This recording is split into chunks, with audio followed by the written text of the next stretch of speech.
kwa maana ya ujenzi wa Terminal 2, na zipo gharama hizo zitabebwa na mwenye kontena kwa kipindi hichi. Sikusema mimi kwamba hatukuona haja ya kufanya due diligence. Namshukuru Mheshimiwa Waziri wakati alipokuwa akitoa ufafanuzi aliyazungumza baadhi ya maeneo ambayo niliyachangia, lakini Mheshimiwa Mwenyekiti, kwa masikitiko makubwa sana, Mheshimiwa Mwenyekiti, Mheshimiwa Waziri alikiri hapa kwamba serikali haikuona haja ya kwenda kufanya due diligence wakati wanamkabidhi mwekezaji wa AGL. Lakini Mheshimiwa Mwenyekiti, leo kadhia zote hizi tunazokutana nazo labda ni kwa sababu serikali haikutaka kutimiza wajibu wake ipasavyo. Lakini Mheshimiwa Mwenyekiti, tumeelezwa hapa kwenye ishu ya mikataba, lakini specific kwenye ishu ya mkataba wa AGL pamoja na kampuni hii ya ZMT.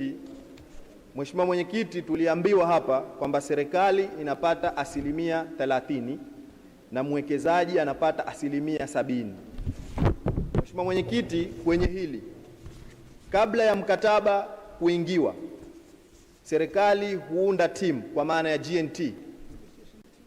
Mheshimiwa Mwenyekiti, naomba maelezo ya Mheshimiwa Waziri.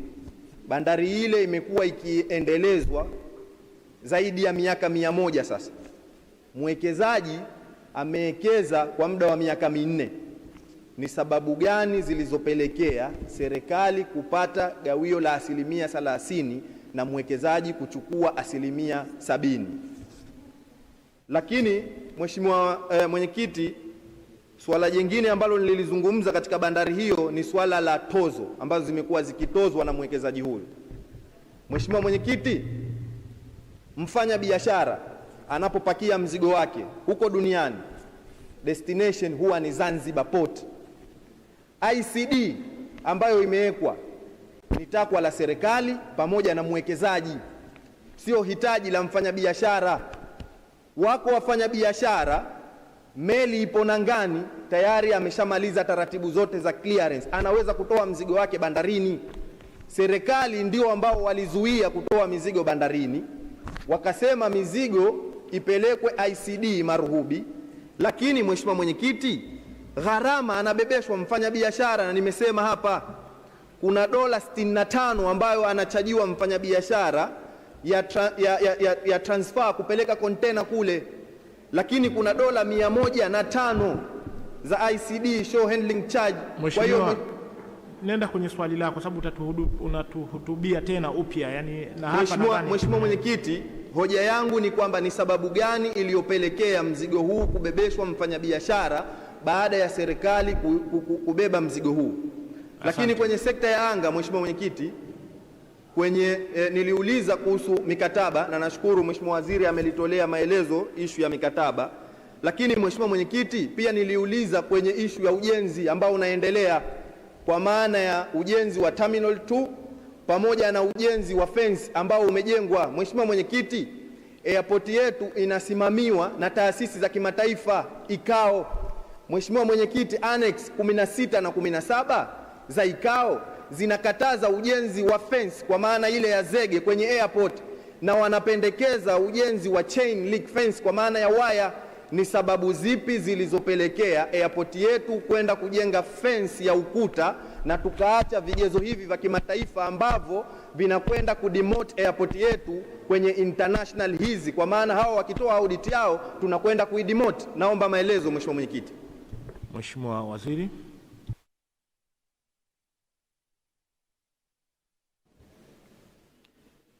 Naomba kumjibu Mheshimiwa Mahamudu Shineni masuala yake kama ifuatavyo. Najua anazungumza kwa hamasa kubwa, na wala haya mambo hayahitaji kuzungumza kwa hamasa, hayahitaji kuzungumza taratibu.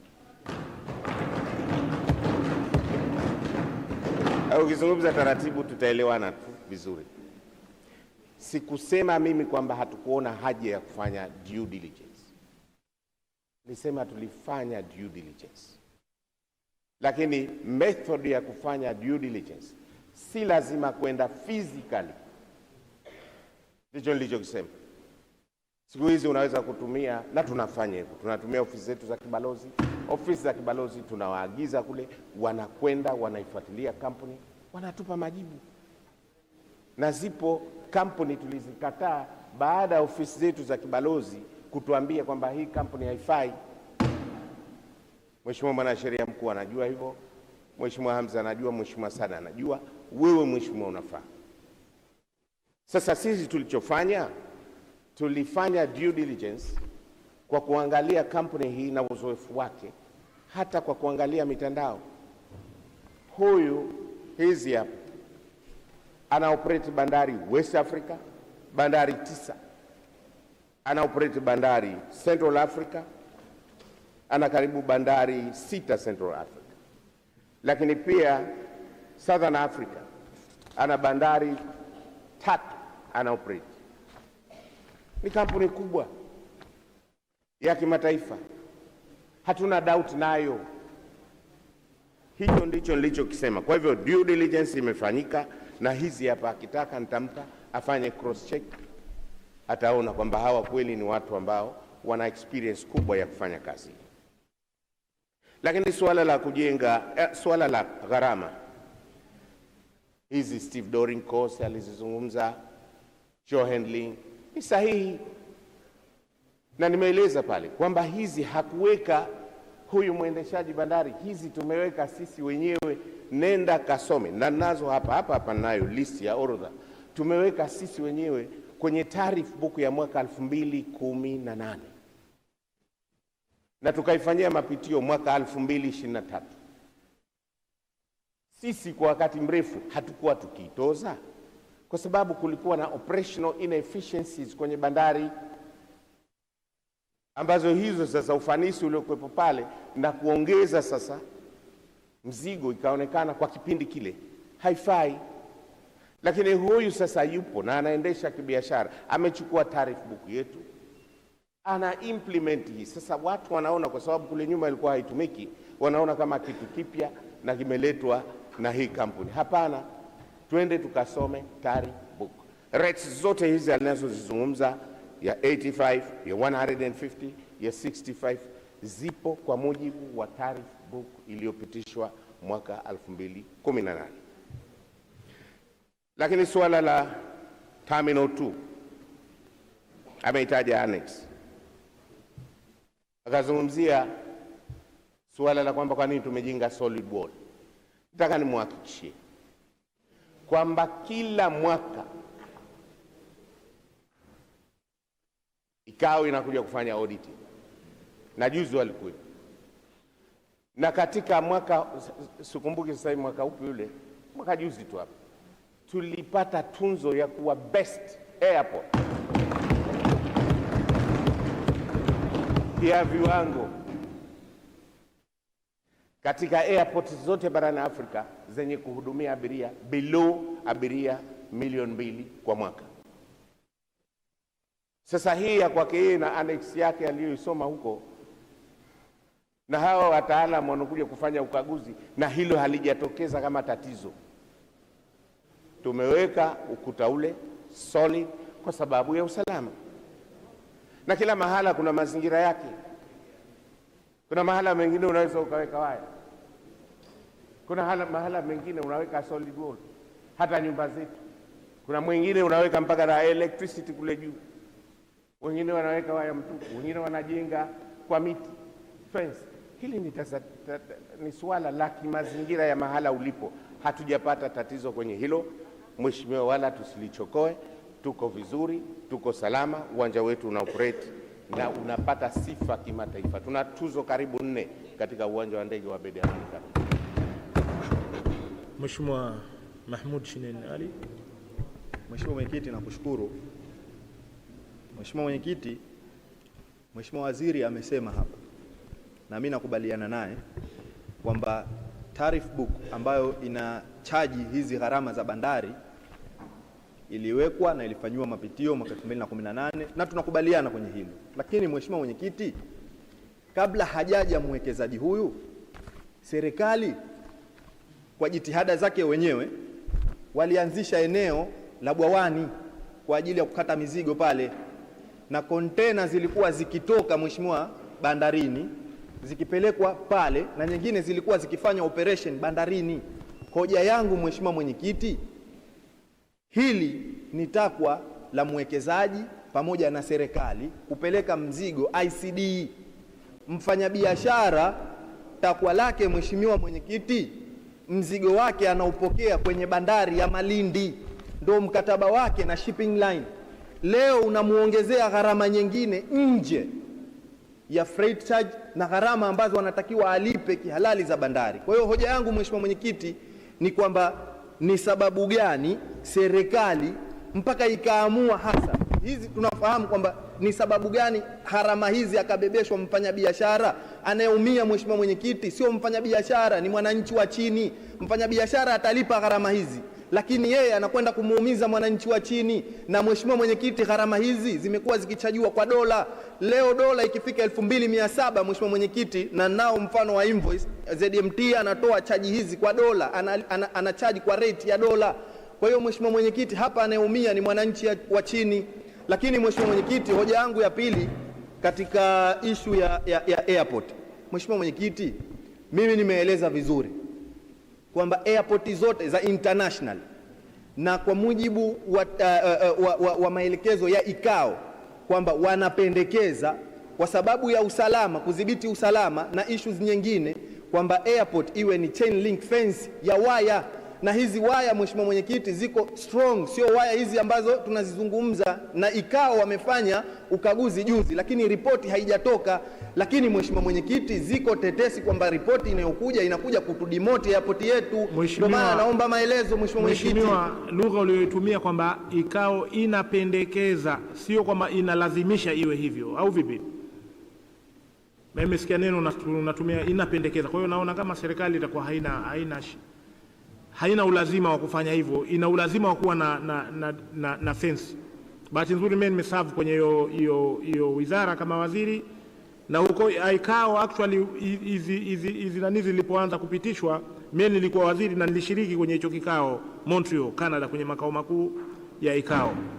Na hiyo ilikuja baada ya kutokea yale matatizo ya Septemba 11 kule Marekani, ndio tukaenda tena mawaziri karibu wa dunia nzima wanaohusiana na mawasiliano na uchukuzi kuhusiana na kuweka hizi, kubadilisha hizi nani za security kwenye viwanja vya ndege.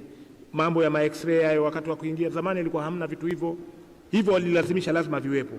Lakini mambo ya mafensi hayo, liwe vipi fence, nadhani hiyo lugha yako uliotumia pia ni sahihi kwamba wanapendekeza iwe hivyo, lakini nchi yenyewe naona ifanye vipi. Mheshimiwa Waziri, naomba uendelee. Mheshimiwa Mwenyekiti,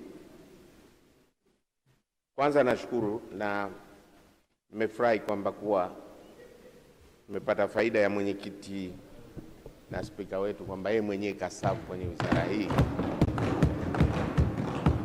Mheshimiwa, hivyo ulivyosema ndio sahihi. Annex 8 haijalazimisha nchi kuweka ukuta wa aina gani. Imetoa recommendation, mapendekezo. Nchi inaweza kuamua ni aina gani ya fence. Kwa hivyo hilo liko wazi, na yeye mwenyewe bahati nzuri kama walivyosema kasema ni mapendekezo, unaweza ukafanya, unaweza ukafanya. Hii taarifa ya kwamba audit inakuja itakuja kudemolish, mimi taarifa hiyo sina. Wacha tusubiri ije official tuione kama itazungumza swala hilo. Lakini kwa sasa hivi kubase mazungumzo yetu hapa na kitu ambacho bado taarifa hazijafika rasmi serikalini, nadhani haitokuwa sahihi. Lakini hili la kubebeshwa gharama, kwanza nimweleze hivi. Mheshimiwa Rais baada ya kuapishwa kwa umuhimu wa bandari, ziara yake ya kwanza ya kikazi alifanya bandarini kutokana na hali iliyokuwapo kwa wakati. Na kama Mheshimiwa Rais asingechukua hatua za dharura, sasa hivi tungekuwa na hali mbaya sana kuliko hiyo ambayo wanaifikiria. Meli zilikuwa zishaacha kuja hapa Zanzibar kutokana na congestion iliyokuwepo. Ilikuwa congestion kubwa.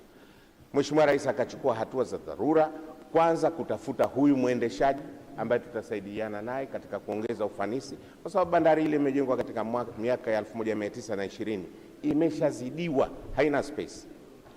lakini tuliamua tuweke bwawani kama ni temporary measure ya muda tu. Pale pana square mita 4,000 hapana uwezo wa kuhandle influx ya makontena yanayokuja, kwa sababu biashara imekuwa sana hapa Zanzibar, construction industry imekuwa sana hapa Zanzibar. Kwa bandari iko busy, mizigo inakuja mingi kuliko ilivyokuwa huko nyuma. Lazima hili nalo tulijue, na katika maelezo nilizungumza. Tukaja na fikra, Mheshimiwa Rais akaelekeza tuwe na bandari ya Fumba, na Mheshimiwa, nataka kukuambia ikifika Septemba bandari ya Fumba nayo itakuwa ina operate, kwa sababu tayari wanaongeza jet yake, wameshafanya construction ya crane platform kwa ajili ya kutolea mizigo moja kwa moja, meli zitakuwa zinakwenda pale. Lakini na hii bandari ya Magapwani Septemba nayo tunatarajia phase 1 itaweza kufanya kazi. Hayo yote ni juhudi ya Mheshimiwa Rais kunusuru hali ya uchumi wa Zanzibar. Pale ni temporary na ni sehemu ya Mji Mkongwe. Wakati tunaomba pale, hata tulibidi tu compromise na wenzetu wa Mji Mkongwe kuitumia sehemu ile, na hapo tuliamua kwenda Maruhubi, na Maruhubi yalikuwa ni mawazo ya serikali yenyewe. Tulianza kufanya compaction ya karibu 10,000 square meter kwa udongo tu, kwa kusaidia makontena katika maeneo ya Maruhubi. Mheshimiwa, nawaomba sana Mheshimiwa, swala hili la gharama liko kwenye tariff book, na hizi shunting cost zingekuwepo tu, hata asingekuwepo ZMT, hata tungeoperate sisi wenyewe. Kwa sababu ya ufinyu wa bandari, kontena lingetoka pale lingelikwenda Maruhubi na lingekuwa na cost. Lazima tuzichukue cost hizi, na cost hizi zitaondoka automatic Mheshimiwa tutakapoanza kuoperate Magapwani, tutakapoanza kuoperate na hiyo bandari jet inayoongezwa kule Fumba. Kwa hivyo ndani ya kipindi hichi nani atabeba hizo cost za shunting? Nakushukuru sana Mheshimiwa Mahmoud Shineni Ali. Mheshimiwa Mwenyekiti, kwa sababu waziri anasema hamjui ambaye anatakiwa kubeba hizo cost, tuendelee kuwaumiza wananchi wa Zanzibar? Hapana Mheshimiwa. Usimchomekee Mheshimiwa Waziri. Malizia hapo tuendelee. Nimesema kwamba gharama hizo zitabebwa na mwenye kontena kwa kipindi hichi. Kwa hivyo asinilishe maneno kwamba simjui, namjua. Hao wanaolipa sasa hivi ndio wanaopaswa kulipa.